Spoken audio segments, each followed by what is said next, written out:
Ignore how bright my face is. Don't look at it. Don't look at my face. I might go blot it. Got my Fenty Beauty. Oh, it's so gross. Okay.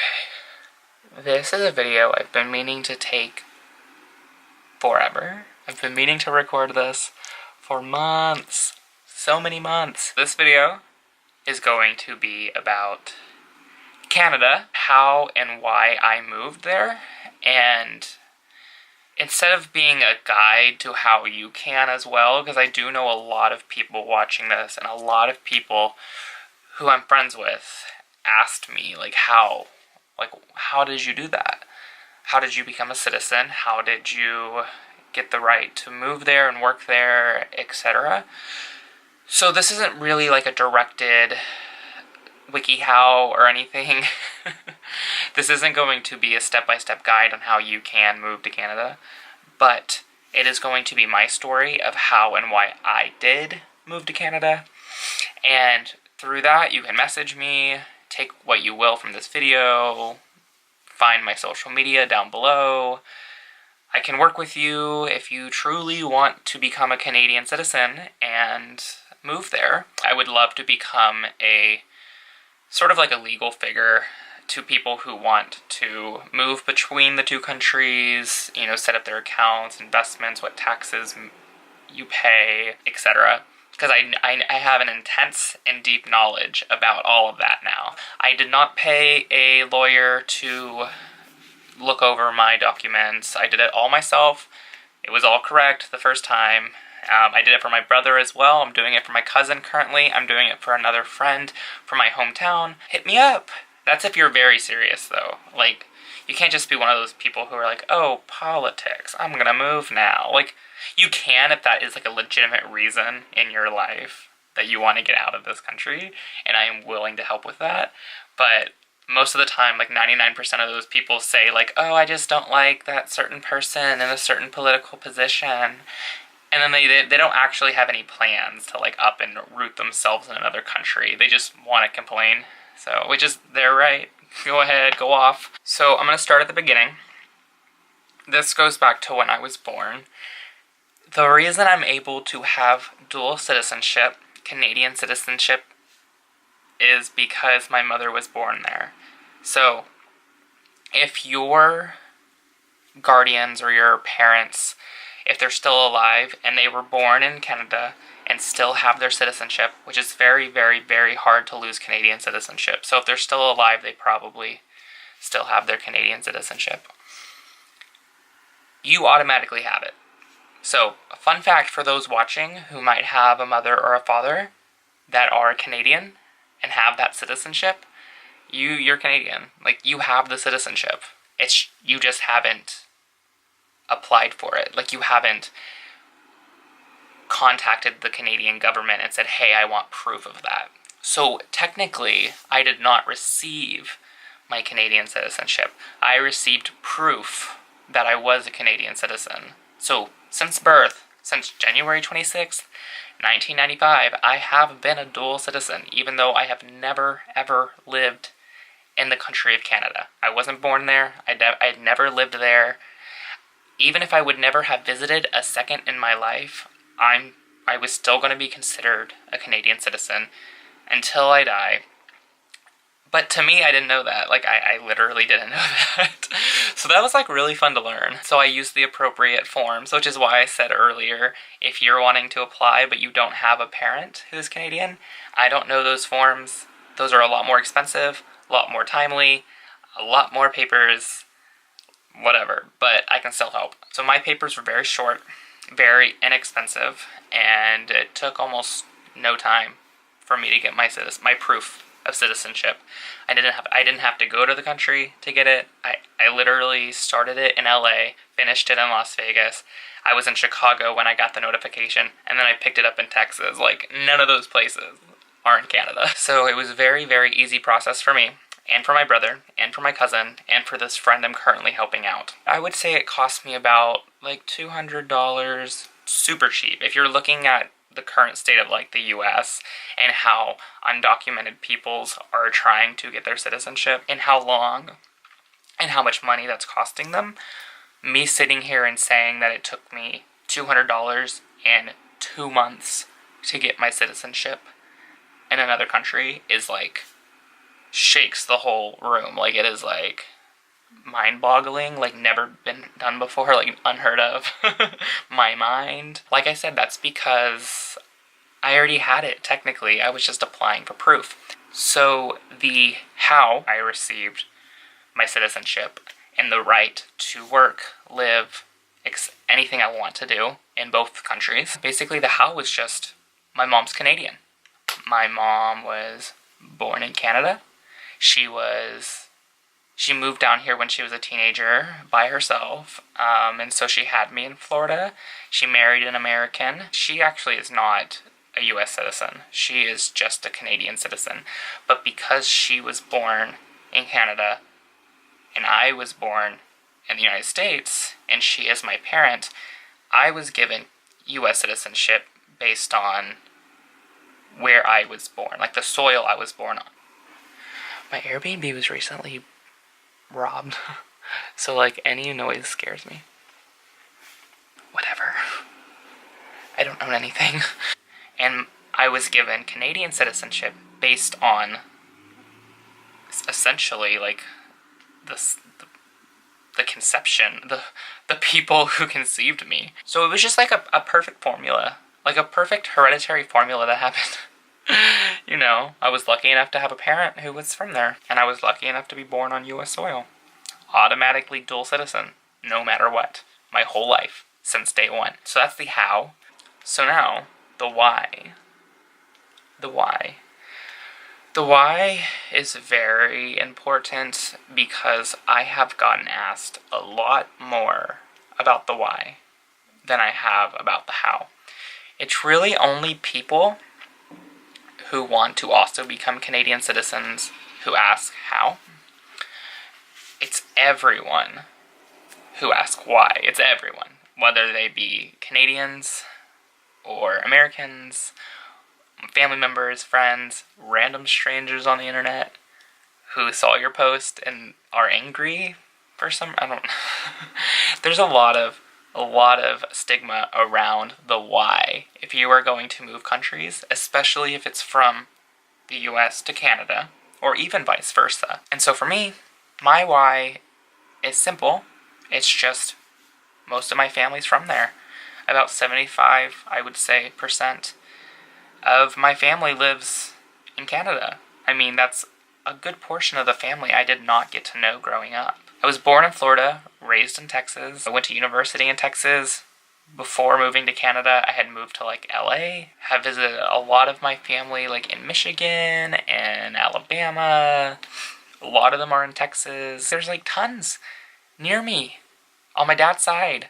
But there was so many more on my mom's side in another country that I had very minimal contact with. I have some of them on Facebook. I had met some of them through vacationing in Canada growing up because that was primarily where we went. But, you know, day-to-day life is much different, and being able to say you live near some family is a lot different for your relationship with them. And so I wanted to move closer to my family, and so I did just that. Once I received my citizenship, I actually moved to the province, which I'm not going to disclose here because I just, I don't like disclosing too much personal stuff, but I moved to the very specific province where almost every single family member I have from Canada lives. Although the why isn't exciting, I don't have some like feud with the United States. I don't hate someone enough to move to a different country. I'm not under charges or getting in trouble from the nation. I just wanted to be around the other, not even half, like the other majority of my family that I did not get the privilege of knowing too well growing up. So that is my why. Of course, there are some other whys, as you can imagine, like universal health care. A huge one. A huge one, and a huge reason why people want to move from the US to another country. Social health care, that's incredible. Like, good job, Canada. Like, I had a bit of experience with that, and that is very great. Lower tuition costs when it comes to university. The university I applied to a year ago, it was going to be $6,000 for the entire time. The entire time. That's tuition. University of Texas, which is a public university, non-private, non-religious, which makes it as cheap as the US can go, costs me about $40,000 to $50,000. That's how much tuition is to complete a degree at the University of Texas. $6,000, where I applied to in Canada last year. Obviously, that's a huge why. Like, why would I move? There you go. The universities are almost just as good. They're not as great, but they're all right under there. And for that little much of, like, discrepancy between quality should not warrant a 36 to 46,000 or 34 to $44,000 increase in tuition. That shouldn't. It shouldn't. So, yeah, healthcare, tuition, friendliness was a huge reason why I moved. And, I mean, there is that Texas friendliness, there's that Texas hospitality, but when you look at it, if you have hospitality and friendliness, but the acceptance isn't there of everyone, and the love isn't there for loving people who are different, or loving people who might be Muslim, or LGBTQ, or etc., that's not friendliness. I mean, yeah, sure, it's friendly. Like, you can be friendly to people. But it's not full-hearted love friendliness. And that's what they have in Canada. Everywhere. I mean, that's literally what the country's known for, is being super nice, super accepting. So yeah, that was a huge why. That was a huge why. The full-hearted, lovely friendliness. Along with that healthcare, along with that tuition. I mean, there's 3 huge whys. And of course, me wanting to be around my family is a huge why as well. So, I mean, that's so many pros in the pros column of why I should move. Other than that, I don't think I have any major ones on my mind right now, but there were a lot. Of course, I got my citizenship, and I spent almost 8 months actually debating in my head before actually moving. So, I mean, I could have moved anytime, but I did want to sit there and not make a rash decision. I wanted to outweigh the pros and cons, tell everyone goodbye, and then do it if that was my ending decision. So there's the why. And of course, when people ask, why did you do that? Like I said, there's stigma. Some people have things in the back of their brain that they're like, oh, I know why. He hates Trump. He's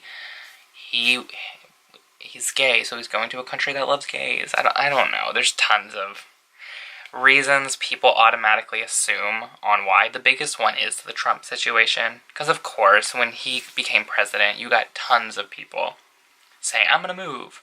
Then you had an actual Canadian island saying, we'll accept anyone who wants to move. You know, you had all these funny things that had to do with, like, the why and moving to Canada. And so, of course, tons of people, especially people who don't like Canada, are going to sit there and assume and place stigma on your decision and think, he's moving because of Trump. It's just Trump. No, but whatever. That's my how and that's my why. It was easy for me. And I wanted to. Those are the ultimate ones. How? I could. Why? I could. Just I could. I want to reiterate. If you absolutely want to move to Canada, or anywhere else really, because, I mean, although it's very different from country to country, I do have that understanding and that knowledge of the process of doing it, the legalities of doing it, everything you need to do before, during, and after you're doing it. So I could be of a big help. If I don't know, and I absolutely don't know, at least you'll have talked to someone about it. So I'm here. I don't care if you know me, if you don't know me, whatever. Message me. I'll leave my socials below, but they're also on my channel. But yeah, I'm here to help anyone. Because if you truly want to move somewhere, do it. Just do it. I mean, yeah, there's a lot to think about. It took me 8 months to make the leap. But you have that right. And life is not that long. You should absolutely do what you want to do and what you need to do to be happy. So, think about it. Life's long enough where you can think for a little bit, at least. But it's not long enough to where if you don't make that leap, eventually, you may never do it. So, let me know if you need any help. This video, not very entertaining. It was just an explanation. I am going to upload another video soon that is very, very entertaining. And then after that, I will be uploading a very emotional video that is directly related to this one. And some of you might already know what it's going to be about. I'm not going to say anything, but it is a lot. It's draining.